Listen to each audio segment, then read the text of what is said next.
ನಮಸ್ಕಾರ ರೀ ಬಿಜಾಪುರ ಮಂದಿಗೆ. ನಮ್ಮ ಪಯ್ಯನ ಈಗ ತೆಲಸಂಗ ಕಡೆ ಯಾಕೆ ಹೊಂಟಿವಪ್ಪ ಅಂದ್ರೆ 3 ಮಂದಿಗೆ ಮಾಡೋ ಕೆಲಸ ಇಲ್ಲ, ಅದಕ್ಕೆ ಹೊಂಟಾರ ತಿಳ್ಕೊಳಕ್ಕೆ ಹೋಗ್ಬೇಡ್ರಿ. ಯಾಕಂದ್ರೆ ಅಲ್ಲಿ ಏರ್ಟಿಕ ಡಾರ್ಲಿಂಗ್ ಐತಿ, ಅದು ನೋಡಿ ಬರಕ್ಕೆ ಹೊಂಟಿವ್ರಿ. ಇದು ನೋಡ್ರಿ AMC ಅಲಾಮೀನ್ ಮೆಡಿಕಲ್ ಕಾಲೇಜ್. ಹಾಗೆ ಮುಂದೆ ಹೋದರೆ Sangeet Mahal. Next stop is Lakshmi temple. ಇಲ್ಲಿಗೆ ಕೈ ಮುಗಿದು ಮುಂದೆ ಹೋದ್ವಿ. ಇಲ್ಲಿ ಒಂದು 10 ರೂಪಾಯಿ ಪೆಟ್ರೋಲ್ ಹಾಕ್ಸಿದ್ವಿ ರೀ, ಫುಲ್ ಟ್ಯಾಂಕ್ ಮಾಡ್ಕೊಂಡ್ವಿ. ರೊಕ್ಕ ಕೊಟ್ಟ ಸಾಗರನ ಹುಡುಕಾಡತ್ತಿದ್ವಿ ರೀ. ಆವಾಗ ಸಾಗರ್ ಬಯ್ಯ ಕೂತಿದ್ದು ವೇಟಿಗೆ ಹವಾನ ಹೋಗಿತ್ತು ನೋಡ್ರಿ, ಮುಂದಿನ ಗಾಲಿದ ಹವಾರು ಹಾಕಿಸ್ಕೊಂಡು ಹಂಗೆ ಮುಂದೆ ಹೋದಿವಿ. ಟೋಲ್ ನಾಕ ಬಂತು. ಟೋಲ್ ನಾಕದಾಗ ನಮಗೆ ಬೈಕಿಗೆ ಫ್ರೀ ಇತ್ತು. ಅದನ್ನು ಮುಗಿಸ್ಕೊಂಡು ಮುಂದೆ ಹೋಗಿ ಕಬ್ಬಿನ ಹಾಲು ಕುಡಿಯಾಕೆ ತರಬಿದ್ವಿ. ಇಲ್ಲಿ ಕಬ್ಬಿನ ಹಾಲು ಕುಡಿಯುವಾಗ ಸ್ವಲ್ಪ ಫೈಟ್ ಆಯ್ತು ರೀ. ವಿಡಿಯೋ ಮಾಡ್ಬೇಕಾರ ಸ್ವಲ್ಪ ಕುಡಿದವ ಚಂದ ಇರ್ಲಿ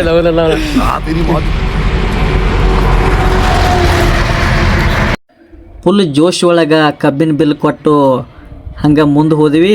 ತೆಲಸಂಗ ರೀಚ್ ಆದ್ವಿ. ತೆಲಸಂಗ ಹೋಗ್ಬಿಡ್ದ ಆಶ್ಚರ್ಯಕರನೇ ಘಟನೆ ಏನಪ್ಪ ಅಂದ್ರೆ ಅಲ್ಲಿ ಡಾರ್ಲಿಂಗ್ ಇರಲಿಲ್ಲ ರೀ. ಏರ್ಟಿಕಾ ಡಾರ್ಲಿಂಗ್ ಅಲ್ಲಿ ಇರಲಿಲ್ಲ ರೀ, ಬಾಡಿಗೆ ಹೋಗಿತ್ತು.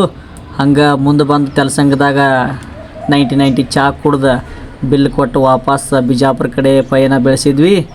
ಹಂಗೆ ಬರುವಾಗ ನಮ್ಮ ಅಕ್ಕ ಮಹಾದೇವಿ ಯೂನಿವರ್ಸಿಟಿ ದಾಟಿ ಇಟ್ಗಿ ಪಂಪ ಕಡೆ ಬಂದ್ವಿ. ಹಂಗೆ ರಿತಾಜ್ ಹೋಟೆಲ್ ಒಳಗೆ ಹೊಕ್ಕಿದ್ವಿ. ತಂದೂರಿ ರೊಟ್ಟಿ, ಬಟರ್ ಚಿಕನ್ನ ತರಿಸ್ಕಿಸಿಂದ ಜಬರ್ದಸ್ತ್ ಊಟ ಮಾಡಿದ್ವಿ. ಸುಸ್ತಾಗಿ ಮನೆ ಕಡೆ ಹೋದ್ವಿ. ಮುಂದಿನ ವಿಡಿಯೋದಾಗ ಮತ್ತೆ ಸಿಗೋಣ. ಟಾಟಾ, ಬಾಯ್ ಬಾಯ್, ಟೇಕ್ ಕೇರ್.